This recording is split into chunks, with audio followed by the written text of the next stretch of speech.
O Prêmio Jabuti desse ano, 2018, foi para A Cidade, do Maílson Furtado.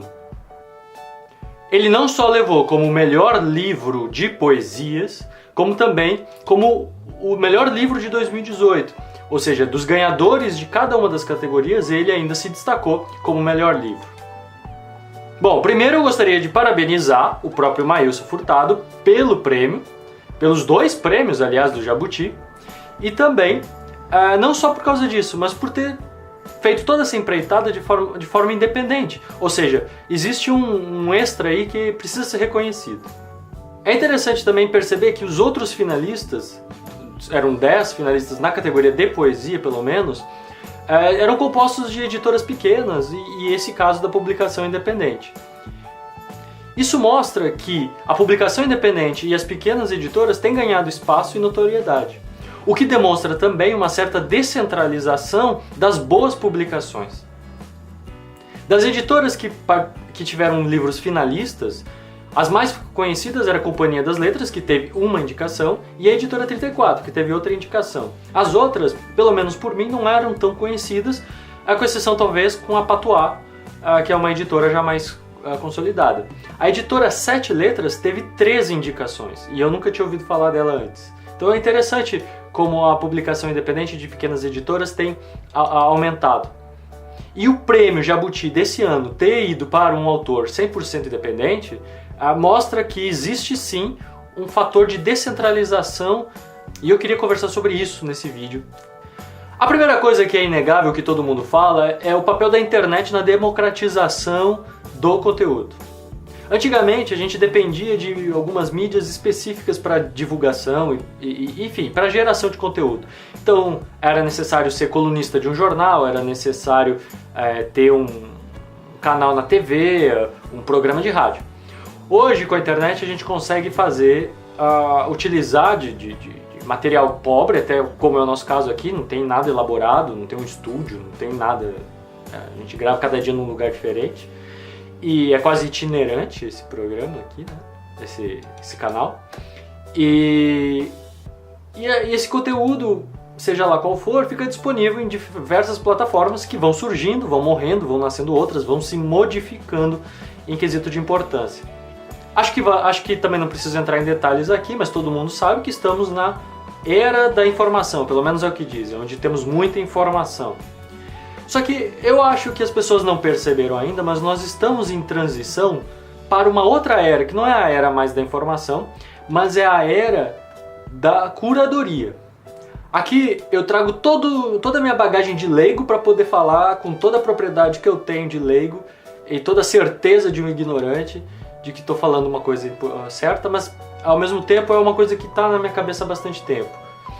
A gente está saindo da era da informação porque a gente já tem, em boa parte, apesar de nem todo mundo ter acesso à internet, já temos em boa parte ferramentas para a democratização e ferramentas disponíveis para publicação de conteúdo. O problema é que a gente tem muito conteúdo. E à medida que a gente tem muito conteúdo, por sermos humanos e termos só uma vida, e também um dia 24 horas, e outras coisas para fazer da vida, como trabalho, e lazer, e viagem, enfim, e escrever poesia ou ler poesia, a gente acaba não tendo como ver tudo e selecionar o que a gente gosta. Então eu acredito que a gente esteja entrando agora nessa era da curadoria, e seja essa transição. Como que se manifesta essa curadoria? Bom, a primeira delas é através de algumas mídias independentes. Por exemplo, temos jornalistas independentes. Um exemplo, por exemplo, do jornalismo é o The Intercept, que fez um jornal independente, mas que fez um belíssimo papel na hora de cobrir as eleições de 2018 aqui do Brasil.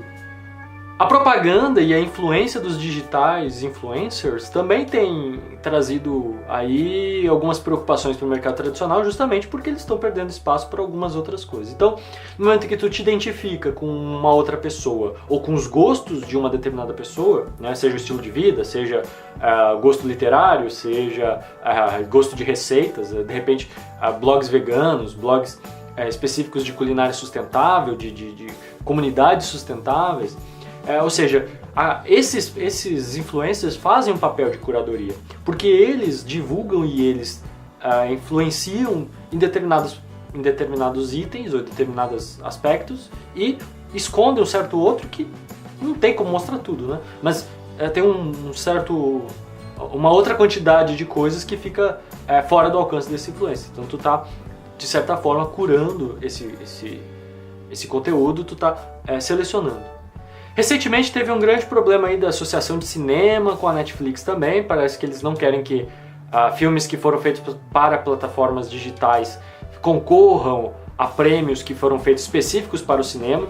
Isso mostra também que hoje a Netflix, a Amazon e outros produtores de conteúdo estão fazendo filmes que são tão interessantes quanto os filmes hollywoodianos, ou seja, está se quebrando essa centralização da hegemonia, vamos dizer assim, ou dessa importância que tem a Hollywood no cinema. Então, de alguma maneira, existe essa descentralização, e como tem filme de tudo que é lado, por onde eu assisto? Eu assisto o conteúdo da Netflix ou da Amazon, ou eu vejo do filme, ou eu vejo todos.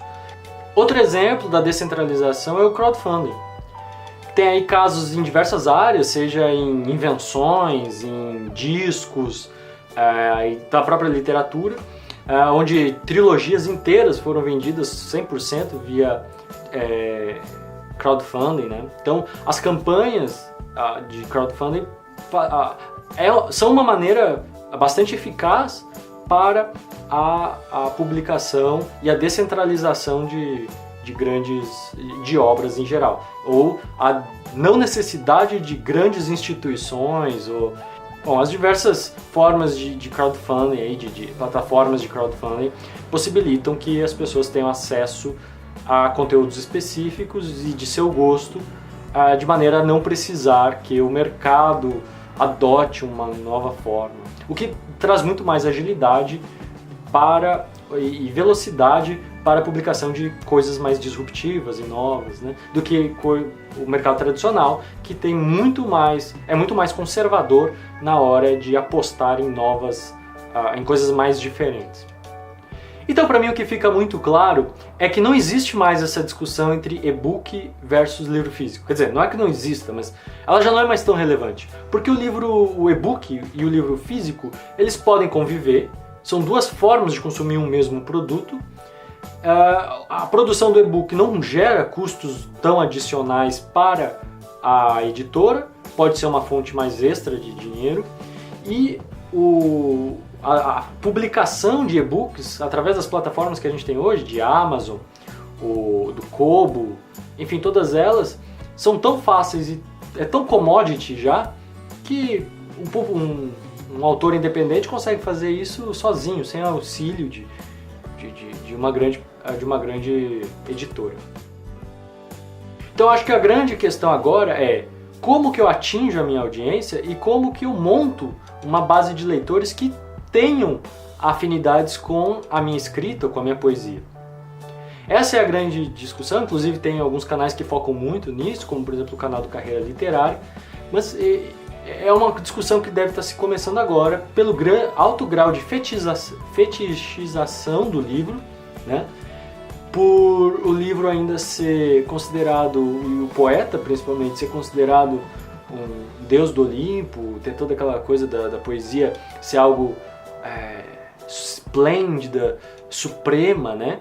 E isso faz com que dificulte um pouco a criação do próprio público, porque o marqueteiro, ou a visão marqueteira, precisa entender o produto, ou a obra de arte como produto, independente de como isso vai funcionar. Em alguns casos, a maioria dos casos, na verdade, que tem a publicação independente, a gente não terceiriza a parte de marketing, é o próprio autor que faz. E aí eu acho que é a grande dificuldade, que é como separar o autor artístico, o trabalho artístico, da visão de produto, sem afetar a qualidade da arte, e para que a arte continue sendo arte, mas também tem algum certo retorno aí. Então eu acho que a grande discussão agora dessa parte não é mais entre e-book e livros físicos, mas sim como que eu divulgo o meu livro de forma com que eu não perca a essência artística e não veja simplesmente como um produto, um reles produto que bota numa prateleira ou alguma coisa assim, mas que eu consiga enxergar ele ainda como sendo algo bonito, algo que tem toda a subjetividade de uma obra, né? Para concluir o vídeo, eu acho que é muito interessante um autor 100% independente, que foi independente, fez sua própria capa, que diagramou, que fez toda a construção, fez 300 cópias, se eu não me engano. Inclusive, eu vou deixar aqui o link da entrevista que ele deu para o Fantástico. Acho que na entrevista ele fala que fez só 300 cópias, até por questões financeiras. Eu espero que agora ele consiga publicar, talvez por uma editora maior, para que a gente tenha acesso a esse livro, ou que ele use esse dinheiro que ele ganhou e de repente invista na própria publicação e distribuição dos livros, que ele consiga fazer um bom acordo e que a gente consiga ter acesso a essa obra que deve ter uma qualidade muito boa, já que foi vencedora do Prêmio Jabuti. Então, esperamos ler o livro em breve, de repente a gente até lê alguma poesia aqui, alguma parte do poema, né? É um poema só, é um poema de fôlego, mas de repente a gente até lê alguma coisa aqui no canal. E acredito que podemos encerrar o Diário de Bordo de hoje. Falamos bastante coisa já. Um abraço e até a próxima. Se você gostou do vídeo, inscreva-se no canal. Conheça também a newsletter mensal do Curto Poema. Todo mês, vídeos, entrevistas, matérias interessantes, recomendações de obras e autores e muitos outros conteúdos produzidos ou selecionados por mim. Veja as edições anteriores e inscreva-se através dos links presentes na descrição desse vídeo. Um abraço e até a próxima.